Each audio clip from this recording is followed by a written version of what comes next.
ne mu daal di jubóog ànd nag li nga xam ne que moo di waa Benno Bokk Yaakaar mu daal di am lim bëgg.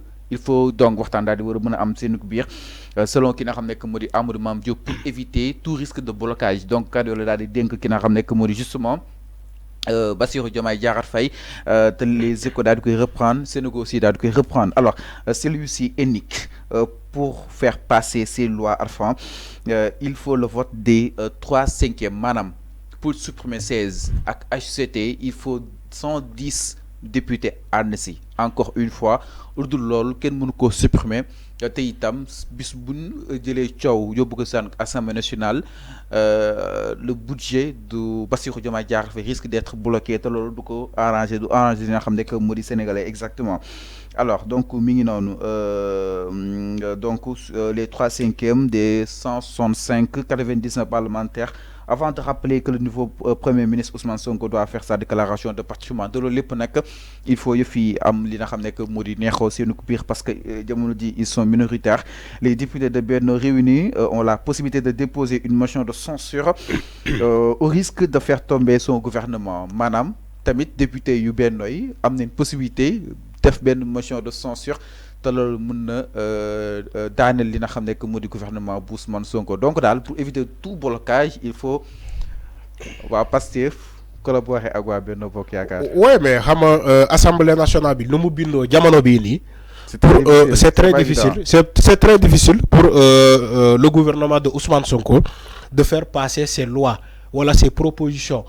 Voilà même la loi rectificative bi nga doon wax donc du budget et aussi leneen ak leneen c'est très difficile pour ñu jàllale ko parce que xam nañu que waa Benno Bokk Yaakaar ñoom ñoo ëppale waa Pastef ay député même si Pastef mën nañu compter ci ay alliés yu mel ni PUR et aussi peut-être waa Wallu waa PDS waa PDS et aussi les députés non inscrits y a 3 députés non inscrits aussi ça aussi bul fàtte ni que cohabitation moo amoon Benno Bokk Yaakaar si non ëppale na leen Benno mooy Pape Diop bi ouais d'accord même non inscrits su ñëwee sax mais attends même si Benno Bokk Yaakaar bu ñu bëggee def motion de censure au gouvernement de Ousmane Sonko allez-y dina leen weex xaat c'est risqué parce que 99 députés mais aussi ñoom ñoo war a voter oui pour lépp daal di mais loolu mais aussi ils vont payer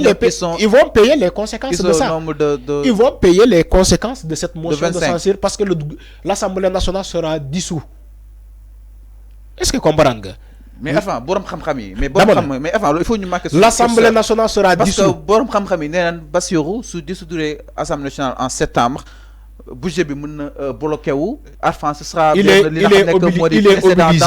est obligé il faut mu xaar ban c'est une obligation ba ñu voter budget bi ba pare du xaar en février peut-être ñu war ko daal di war a mën a dissoudre dama ne du xaar il est obligé de dissoudre cette Assemblée nationale donc Bassirou risque de travailler sur le budget moins 1 donc risque de travailler sur le budget moins 1 maanaam budget bi Macky Sall bàyyi woon dama ne pour ñu voter ko benn budget bu bees il faut Arfan mu xaar mu maintenir assemblée bi Bassirou Diomaye Faye est obligé de dissoudre l'Assemblée nationale donc risque parce que yéen a ngi koy wax ni yéen a ngi koy wax yéen a ngi koy wax de poursuivre sur le budget moins 1 d'après les économistes danga may ma wax wala aussi ma quitté bàyyi la voilà donc il est obligé de le faire parce que Sëñ Fallou yéen a ngi koy wax jamono bii nii mën nañu ko gàllankoor ci ces propositions de loi ci jamono bii nii maintenant imaginez mu ñëw ba septembre le 12 septembre là où on te dit que l'Assemblée nationale aura 2 ans léegi mën na ko dissoudre mu ne du ko dissoudre parce que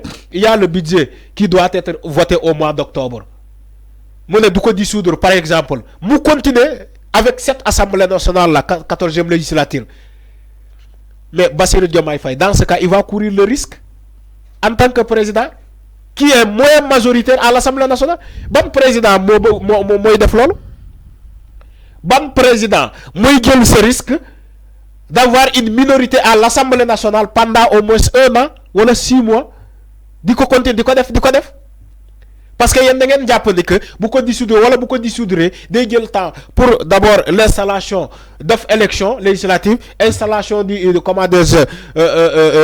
nouveaux députés et aussi le vote du budget mais non Mais non, il est obligé de dissoudre cette assemblée nationale là. Il faut que me dissoudre ko. Man xawma ñam ñokoy xelal de. Je crois que ay borom xam-xam tamit am nako. Comme dans la foulée yow li ngay wax ci borom xam-xam ci benen côté bi, ñom tamit am nañu ay borom xam-xam. Mais enfin donc il faut cesser la manipulation. Donc, il faut que ñen baye manipulation. Xam nga yow yaangi wax ay borom xam-xam ñu nek ci APR wala leneen. Non, mais loolu ñom tamit ñu nek fofu ci Pastef mané Pastef ci le régime en place am nañu ay borom xam-xam. Te borom xam-xam je sais que duñ ko xelal pour mu baye assemblée nationale bi parce que assemblée nationale bi baaxul santul yalla bi. Mais enfin assemblée nationale bi di baaxul santul yalla. Assemblée nationale bu dem ba sacrifier un pays. Nous sommes sacrifier dans un un gouvernement peuple de résultats. Nous non compter ci assemblée nationale boobu. Enfin nous sommes dans un gouvernement de résultats. Dama ne et que pour bien sûr war a mën a concret askan wi dañoo leen yónni itam dañ leen yàqal. waaw kay yaa ngi koy wax. Donc le fait que ñu bëgg a liggéey Arfan si lancer budget li nga xam ne que moo di si 1-1 bi loolu dina am ay conséquences après peut-être. waaw kay yaa koy wax. C'est un gouvernement c'est un gouvernement à résultat octobre parce que su nga dissoudre élection yi da nga koy programme ay février ak ay janvier fekk na octobre weesu et tant d'autres yaa ngi koy wax est-ce que loolu du bloquer exactement. dama ne yaa ngi koy wax. c'est un gouvernement à résultat. Gouvernement à résultat nan lay bàyyee 14e législature bi. Assemblée nationale bu médiocre bu mel ni bii noo koy bàyyee dans un pays qui veut se développer. Enfin là on parle du budget. On parle du c'est que Seigne Fallou aussi tu ne peux pas me poser la question et parler à mon nom. Là on parle du budget enfin. Mais da nga may déglu. Ok allez-y. On ne peut pas vouloir se développer dans un pays qui s'appelle le Sénégal yoo xamante yàqu-yàqu bi dafa bëri ba pare ngeen ne ñu maintenir assemblée nationale bi pour périr woy le gouvernement mu liggéey avec un ancien budget c'est faux ku la koy wax c'est faux. Mais le budget c'est en octobre. Le budget sera voté. On le vote c'est en octobre. Et qui te dit septembre. Et maintenant qui on aurait voté. Dama ne qui te dit. Assemblée générale septembre la ko mën a dissoudre. Dama ne septembre la ko mën a dissoudre. Mais loolu laa wax fii. Qui te dit que l'Assemblée nationale va accepter le budget qui sera proposé.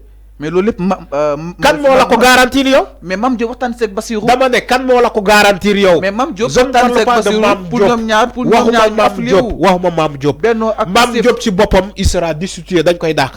waxuma ci Amadou Mame Diop dama ne Serigne Fallou da ngay utiliser sa bopp. mais d'où l'importance de la collaboration. Il faut utiliser vos têtes. mais d'où l'importance de la collaboration entre Pastef ak Benno. Le gouvernement de Bassirou Diomaye Faye du ñu mës a déggoo ak Benno Bokk Yaakaar ku la ko wax da laa nax.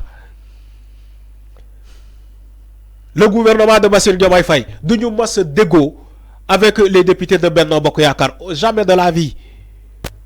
Te ku xam assemblée nationale lu mu bindoo au Sénégal il faut arrêter.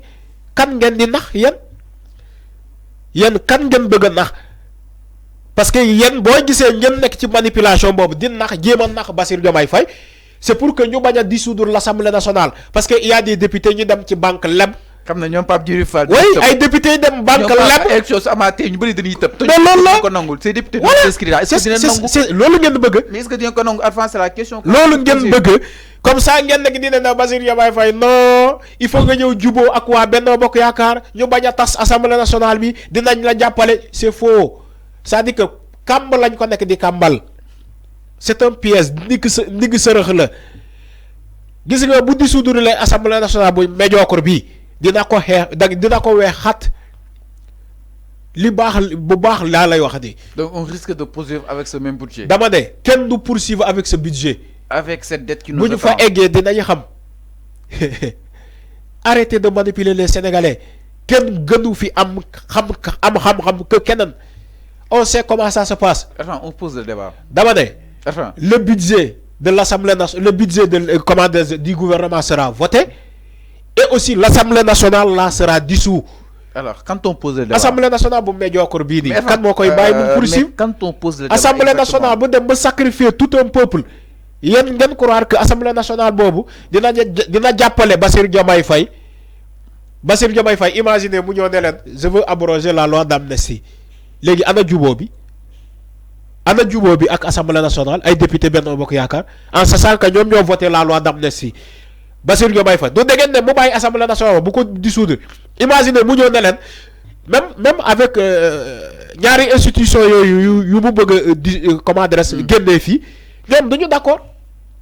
HCCT accès conseil économique et environnemental. mais ñoom waa député Benno Bokk Yaakaar yi duñu d'accord. mais léegi ana jubóo bi. non c'est analyse la yow. duñu d'accord. analyse ngay def. non mais Serigne Fallou yow foo nekk. il faut faire la part des jeux analyse ngay def. où est la part des choses. mais Amadou Mame Diop a tendu la main à Bassirou Diomaye Faye. dama ne Amadou Mame Diop c'est le président de l'Assemblée nationale. ak député yu Benno Bokk Yaakaar. amul ndogal ci yeneen député yi. peut-être il a Amadou Mame Diop président de l'Assemblée nationale il est député comme les autres députés de Benno Bokk Yaakaar xam nga kan moo am ndogal ci député Benno Bokk Yaakaar yi. Macky Sall.